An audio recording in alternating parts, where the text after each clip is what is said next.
नमस्कार दोस्तों, कथा वाचन में आप सभी का स्वागत है। इस वीडियो में हम आपको निर्जला एकादशी की संपूर्ण कथा सुनाएंगे। अगर आपने अभी तक इस चैनल को सब्सक्राइब नहीं किया है तो प्लीज़ इस वीडियो को लाइक और चैनल को सब्सक्राइब करना ना भूलें। अगर आपने भी निर्जला एकादशी का व्रत किया है तो सबसे पहले आप भगवान विष्णु की फ़ोटो या प्रतिमा जो भी आपके सामने है उसे रखकर उसके सामने बैठ जाइए। इस कथा को सुनते समय अपने मन में किसी भी तरह का द्वेष भाव ना रखें। निर्जला एकादशी के व्रत की कथा। एक बार भीमसेन व्यास जी से कहने लगे कि हे पितामह, भ्राता युधिष्ठिर, माता कुंती, द्रौपदी, अर्जुन, नकुल और सहदेव आदि सब एकादशी का व्रत करने को कहते हैं, किंतु महाराज मैं उनसे कहता हूँ कि भाई मैं भगवान की शक्ति पूजा आदि तो कर सकता हूँ, दान भी दे सकता हूँ, किंतु भोजन के बिना मैं नहीं रह सकता।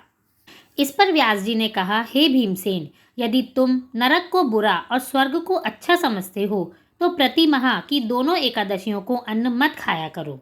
भीम कहने लगे, हे पितामह, मैं तो पहले ही कह चुका हूँ कि मैं भूख सहन नहीं कर सकता। यदि वर्ष भर में कोई एक ही व्रत हो तो वह मैं रख सकता हूँ, क्योंकि मेरे पेट में व्रत नाम वाली अग्नि है, सो मैं भोजन किए बिना नहीं रह सकता। भोजन करने से वह शांत रहती है, इसलिए पूरा उपवास तो क्या, एक समय भी बिना भोजन किए रहना कठिन है। आप मुझे कोई ऐसा व्रत बताइए जो वर्ष में केवल एक ही बार करना पड़े और मुझे स्वर्ग की प्राप्ति हो जाए। श्री व्यास जी कहने लगे, हे पुत्र, बड़े बड़े ऋषियों ने बहुत शास्त्र आदि बनाए हैं जिसके बिना धन के थोड़े परिश्रम से ही स्वर्ग की प्राप्ति हो सकती है। इसी प्रकार शास्त्रों में दोनों पक्षों की एकादशी का व्रत मुक्ति के लिए रखा जाता है। व्यास जी के वचन सुनकर भीमसेन नरक में जाने के नाम से भयभीत हो गए और कांपकर कहने लगे कि अब मैं क्या करूं? माह में 2 व्रत तो मैं नहीं कर सकता। हाँ, वर्ष में एक व्रत करने का प्रयत्न अवश्य कर सकता हूँ। अतः कोई ऐसा व्रत बताइए जो वर्ष में एक दिन किया जाए और उससे मेरी मुक्ति हो जाए। यह सुनकर व्यास जी कहने लगे कि वृषभ और मिथुन की संक्रांति के बीच ज्येष्ठ माह के शुक्ल पक्ष की जो एकादशी आती है उसका नाम निर्जला है। तुम उस एकादशी का व्रत करो। इस एकादशी के व्रत में स्नान और आचमन के सिवा जल वर्जित है। आचमन में 6 मासे से अधिक जल नहीं होना चाहिए, अन्यथा वह मद्यपान के सदृश हो जाता है। इस दिन भोजन नहीं करना चाहिए, क्योंकि भोजन करने से व्रत नष्ट हो जाता है। यदि एकादशी को सूर्योदय से लेकर द्वादशी के सूर्योदय तक कोई जल ग्रहण ना करे तो उसे सारी एकादशियों के व्रत का फल प्राप्त होता है। द्वादशी को सूर्योदय से पहले उठकर स्नान आदि करके ब्राह्मणों को दान आदि देना चाहिए और इसके बाद भूखे और सत्पात्र ब्राह्मण को भोजन कराकर फिर आप भोजन कर लेना चाहिए। इसका फल पूरे 1 वर्ष की संपूर्ण एकादशियों के बराबर होता है। व्यास जी कहने लगे, हे भीमसेन, यह मुझको स्वयं भगवान ने बताया है। इस एकादशी का पुण्य समस्त तीर्थों और दानों से अधिक है। केवल एक दिन मनुष्य निर्जल रहने से पापों से मुक्त हो जाता है।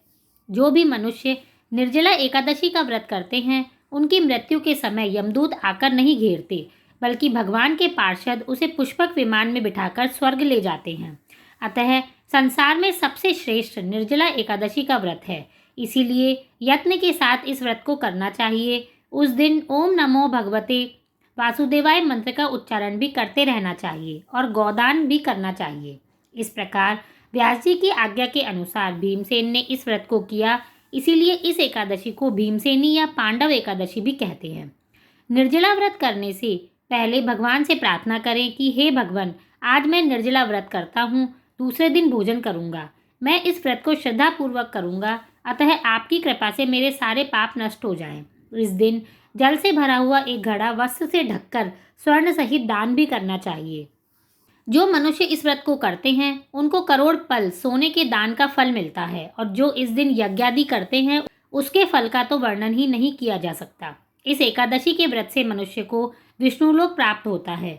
जो मनुष्य इस दिन अन्न खाते हैं वे चांडाल के समान हैं, वे अंत में नरक में जाते हैं। जिसने निर्जला एकादशी का व्रत किया है वे चाहे ब्रह्म हत्यारा हो, मद्यपान करता हो, चोरी की हो, गुरु के साथ द्वेष किया हो, मगर इस व्रत के प्रभाव से स्वर्ग में ही जाता है। हे कुंती पुत्र, जो पुरुष या स्त्री श्रद्धापूर्वक इस व्रत को करते हैं उन्हें अग्रलिखित कर्म भी करने चाहिए। प्रथम भगवान का पूजन, फिर गोदान, ब्राह्मणों को मिष्ठान व दक्षिणा देनी चाहिए। जल से भरे कलश का दान जरूर करना चाहिए। निर्जला के दिन अन्न, वस्त्र, उपाहन यानी जूती आदि का दान भी करना चाहिए।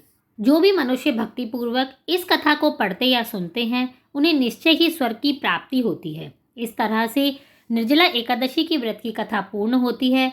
आप सभी के ऊपर भगवान श्री कृष्ण अपनी कृपा बनाए रखें। धन्यवाद।